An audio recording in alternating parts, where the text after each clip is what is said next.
Louvado seja Deus. Queria orar com você antes da gente meditar na palavra de Deus. Pai querido, muito obrigado, porque o Senhor é quem nos sustenta. E tudo vem das mãos do Senhor. Louvado seja o teu nome, pelo suprimento na casa de cada um dos teus servos.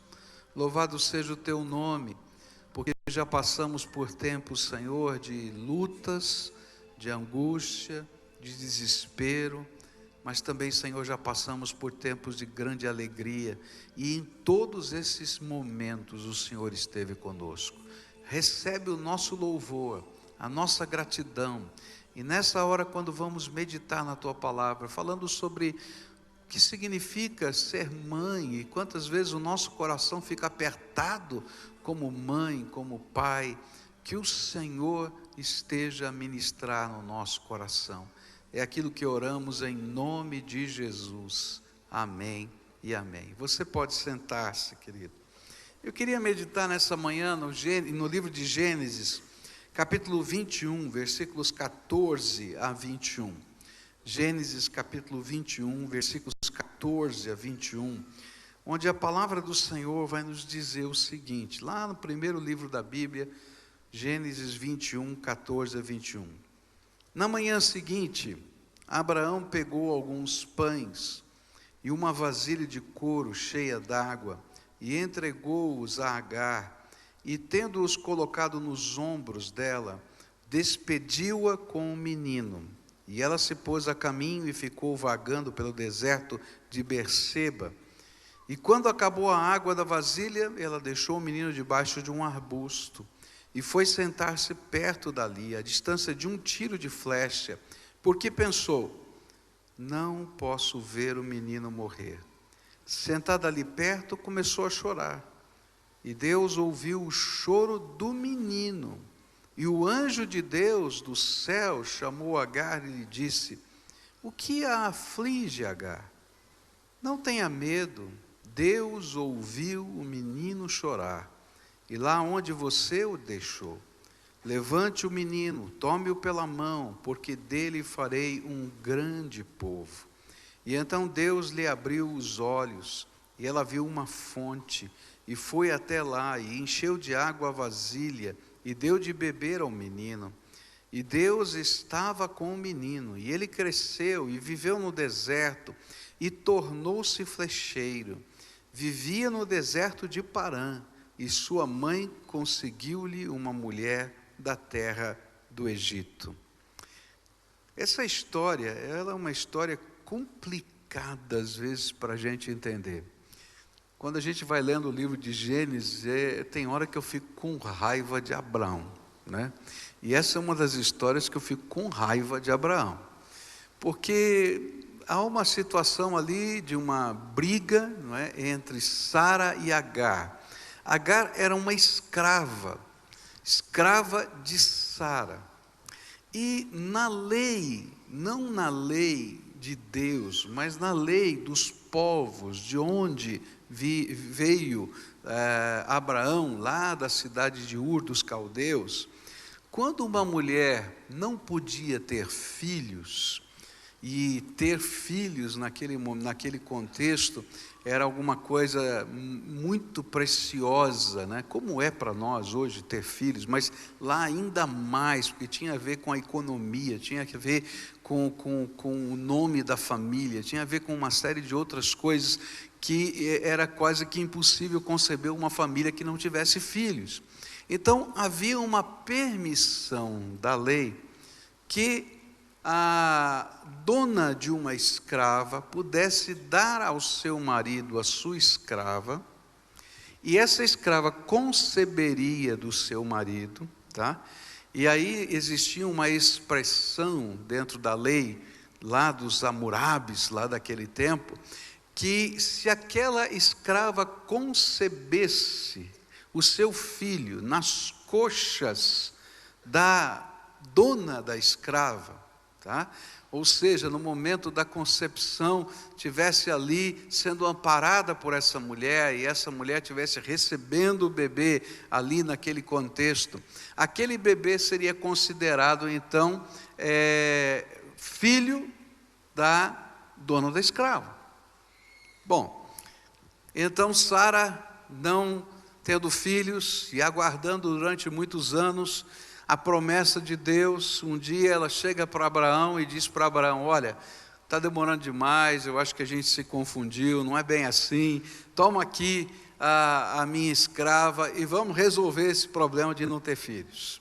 E aí então nasce Ismael. Ismael então vai crescer, vai ter mais de 13 anos de idade, quando Deus cumpre a sua promessa e nasce Isaque. E começa uma disputa dentro da família de Abraão. E essa disputa entre Agar e Sara, uma disputa que já não era nova. A gente vai descobrir nesse texto, no capítulo 16 desse livro, que uma vez Agar foge de casa por causa dessa disputa que acontecia entre Agar e Sara. Mas agora, com o filho, agora Isaque tendo nascido, Sara toma uma decisão e diz assim: olha, não vou dividir a herança, literalmente é isso que está no texto bíblico, não vou dividir a herança do meu filho, que é o filho herdeiro, com Ismael. Então, eu quero mandar embora essa mulher com o filho dela. E aí entra um impasse. A Bíblia diz que naquele momento Abraão tremeu, literalmente a palavra que está lá é tremeu na língua hebraica, mas ele consulta o Senhor e o Senhor diz assim: pode fazer o que Sara está pedindo. E eu fico olhando ali e falo: Senhor, mas não estou entendendo nada, que negócio é esse? É filho também, como é que vai? E aí entra toda aquela situação de conflito que a gente leu, e aquela mulher então é colocada lá com o seu filho, filho de Abraão, com água, algum provimento, e é mandada embora, e ela vai para o deserto. E aí você já ouviu o restante da história. E é nesse contexto que eu vou falar um pouquinho sobre o que traz no coração de uma mãe desespero, angústia. E o que a gente pode aprender aqui nesse texto sobre como Deus trata esse desespero e essa angústia no coração de uma mãe, tá? E eu queria olhar, não na perspectiva de tentar resolver todos os problemas teológicos daqui, porque eu tenho alguns com esse texto, eu não entendo algumas coisas que acontecem aqui, mas eu vejo que Deus está no controle de todas as coisas, até das coisas ruins que acontecem na nossa vida. E aí a gente vai aprender nesse texto a como lidar com as coisas que mexem com o nosso coração, como mãe, como pai, como gente que se importa com seus filhos. Eu acho que a primeira coisa que gera desespero no coração de uma mãe é sentir-se impotente para proteger o seu filho ou a sua filha em todas as circunstâncias da vida. E esse era justamente o sentimento de Agar para com Ismael. E eu acho que ela pensava mais ou menos assim: eu não consegui proteger o meu filho do ciúme de Sara.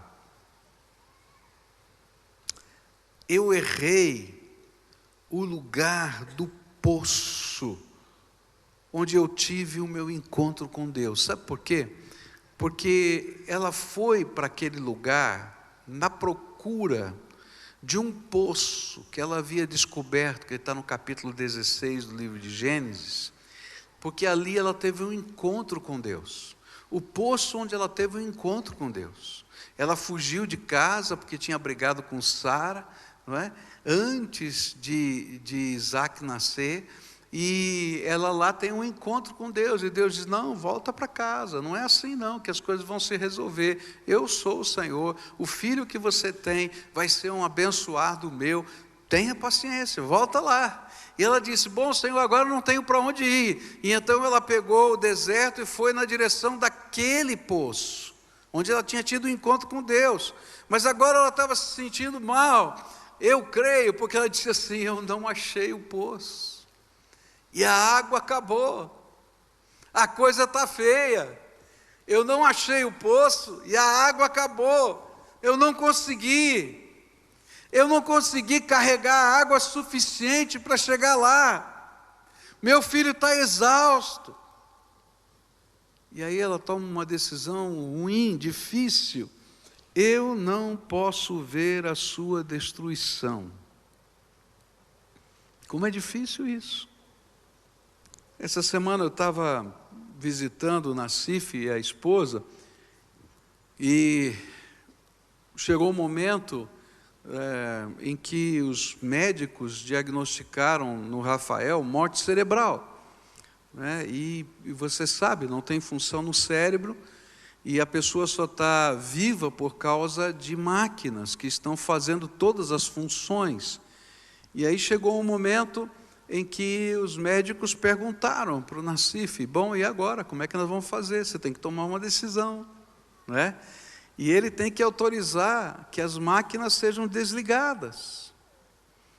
E aí então foi toda a família para se despedir, mas ele já não estava lá, porque a mente dele já tinha sido consumida. E aí então eles se despedem. E aí eu me lembro bem da Lúcia conversando, né, e Nassif conversando comigo a respeito disso. E ele disse assim, e Lúcia disse assim: eu não vou ficar aqui, eu não consigo ver. E ela então vai embora do quarto. Aí fica lá naquele lugar o Nassif e a sua filha, até aquele último momento. Eu acho que era mais ou menos isso que estava acontecendo com o coração dessa mulher. Ele disse: eu não aguento ver o meu filho morrer de sede. E então ela deixa o menino debaixo de um arbusto, numa sombrinha que ela achou.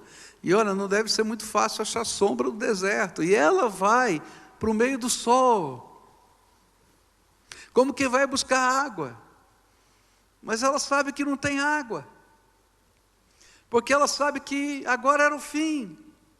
E aí o que ela consegue fazer é chorar. E a grande lição para mim nesse texto é que a mãe ou o pai nunca vai poder proteger os seus filhos em todas as situações da vida. E que vai haver momentos em que eles vão ter que aprender a viver a sua própria vida e enfrentar os seus próprios problemas. E o melhor que podemos fazer é ajudá-los a andar sozinhos. Nessa época era provável que Ismael tivesse cerca de 16 anos de idade. E essa mãe fez de tudo. Ela quase carregou Ismael, ela arrastou, tentou dar proteção, mas ela não podia ir além disso. Eu quero dizer para você que é filho: seus pais têm medo, como Agar tinha medo. Eles têm medo por você.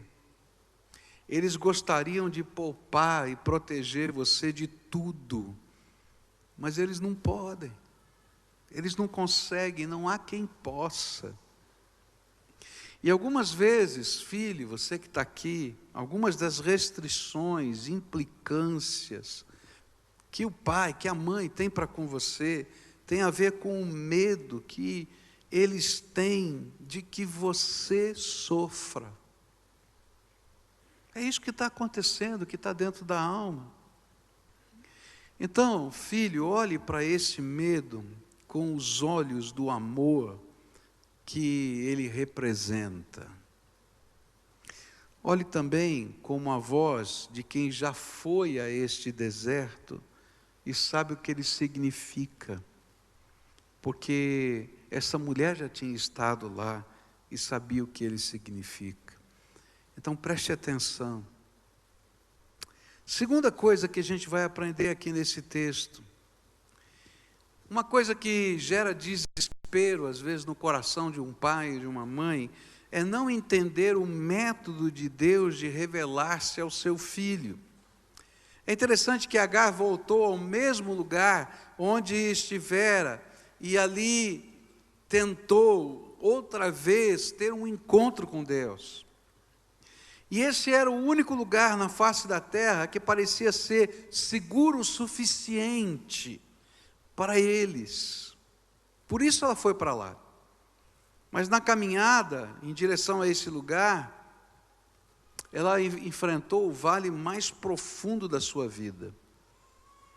Era como se Deus estivesse dizendo para ela: Agar, no passado eu vi a tua aflição e te visitei com a minha graça, e coloquei entre eu e você um sinal, o nome que eu escolhi para o seu filho, porque quem escolheu o nome do filho de Agar foi Deus. E Deus disse: você vai ter um filho, e esse filho vai chamar Ismael. E Ismael quer dizer, Deus ouve. Deus ouve. E nesse dia que eu coloquei o nome do filho que você teria, você descobriu que eu sou o Deus que vive e vê. E foi por isso que você voltou a esse lugar, ao poço do Deus que vive e vê, e me vê.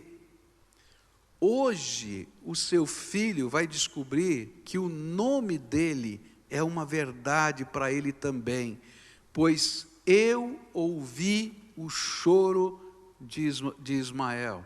E é isso que está escrito no texto. É interessante que o texto diz assim, que Agar chorou, mas o próximo versículo diz assim, e Deus ouviu o choro de Ismael. E Deus ouviu o choro de Ismael. O Deus que ouve, era o nome, me ouviu. Era isso que Deus estava dizendo. Às vezes nós ficamos desesperados quando os desertos se abatem sobre a vida dos nossos filhos. Mas não lembramos que para muitos de nós, os desertos foram os meios do nosso Senhor nos fazer enxergar o seu amor redentor. Quantos de nós que estamos aqui só descobrimos que Deus vê e ouve, que Deus se importa, que Deus tem uma bênção para a nossa vida quando a gente estava atravessando um deserto? Não é verdade? E às vezes a gente se esquece disso e às vezes não entende que as batalhas que vão acontecer na vida dos nossos filhos também são meios de Deus revelar-se a eles e abençoá-los. Eu nem sempre vou poder proteger, e às vezes a minha proteção atrapalha. É horrível ouvir isso, né? Mas se eu proteger demais, eu estrago. Não é verdade isso? A vida já não ensinou isso a gente. E aí eu tenho que confiar que quando a gente estiver no topo da montanha, ou a gente estiver lá embaixo no vale, Deus está ministrando na vida dos nossos filhos. E Ele está usando as ferramentas dEle para ouvir a nossa oração e revelar para eles que Ele é o Deus que ouve a eles também. É muito comum, às vezes, quando um filho está afastado do Evangelho e está passando por um problema, e ele sabe que a gente teme a Deus, e dizer, papai, mamãe, ora por mim. Não é verdade? Papai, mamãe, ora por mim. Sabe por quê? Porque eles sabem que Deus vê e ouve. Só estão fugindo de Deus. Eles sabem que quando você dobra o seu joelho, alguma coisa de Deus acontece. Mas eles ainda não aprenderam a viver isso na sua própria vida. E vai chegar um momento em que Deus vai dizer assim, agora eu quero ouvir a oração dele. E você vai dizer, Deus, mas eu tenho orado tanto. Ele diz, eu sei, mas porque eu ouvi a sua oração, eu vou agora colocar a oração nos lábios dele. E vou usar os meus meios para fazer isso. E aí o mover de Deus vai acontecer. E eu não vou entender o jeito de Deus, Mas naquele dia, Ismael descobriu que Deus ouviu o seu choro. Esse foi o maior ensino que eu aprendo com Abraão nesse texto, porque eu não entendi esse homem, por que ele deixou acontecer o que aconteceu. Eu tenho raiva às vezes, vou falar a verdade, tá? Mas quando eu leio a Bíblia, nos versículos 11 a 13, do capítulo 21, eu vou descobrir uma coisa tremenda. Diz assim: isso perturbou demais Abraão. Aqui a palavra perturbou está dizendo, Abraão tremeu, pois envolvia um filho seu. Mas Deus lhe disse, não se perturbe por causa do menino e da escrava. Atenda a tudo o que Sara lhe pedir, porque será por meio de Isaque que a sua descendência há de ser considerada. Mas também do filho da escrava farei um povo, pois ele é seu descendente. E aí eu vou descobrir uma coisa, que naquela hora, Abraão não fez nada porque Deus tinha lhe dado uma ordem, que ele não conseguia entender, que eu acho que ele não aceitava. Mas pelo temor que ele tinha ao Senhor, ele obedeceu. E porque ele obedeceu, Deus se revelou a Ismael, dizendo, eu sou aquele que ouço a sua oração e vejo o seu choro. E aí eu tenho uma lição para repartir, difícil. Há momentos na nossa vida em que Deus vai nos dar algumas ordens sobre os nossos filhos. E que vão contrariar o senso comum.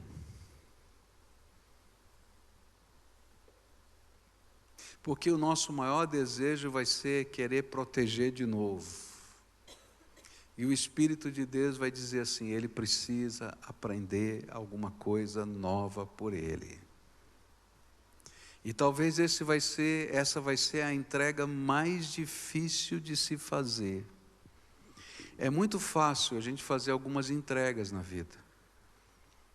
Dependendo de como você é, eu vou falar da minha vida. Se Deus me pedir alguma coisa financeira, eu não tenho nenhum problema. Pode pedir minha casa, pode pedir, como já pediu meu carro, eu já dei minha casa. Eu não tenho problema com isso, porque eu sempre descobri que Deus é quem me sustenta, então isso nunca foi meu, isso não é problema. Se Deus me pedir algumas coisas, para mim são simples na vida. Mas há algumas coisas que são tão complicadas na minha vida. Eu não sei na sua.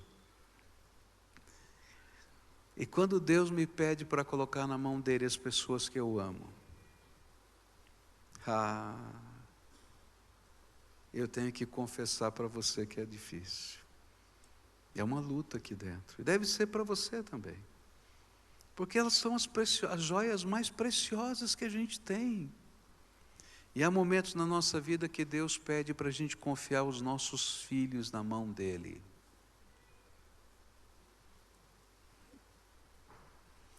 E a gente descansar que Deus tem um plano melhor do que a gente poderia ter para eles. E essa é a grande lição que eu aprendo aqui.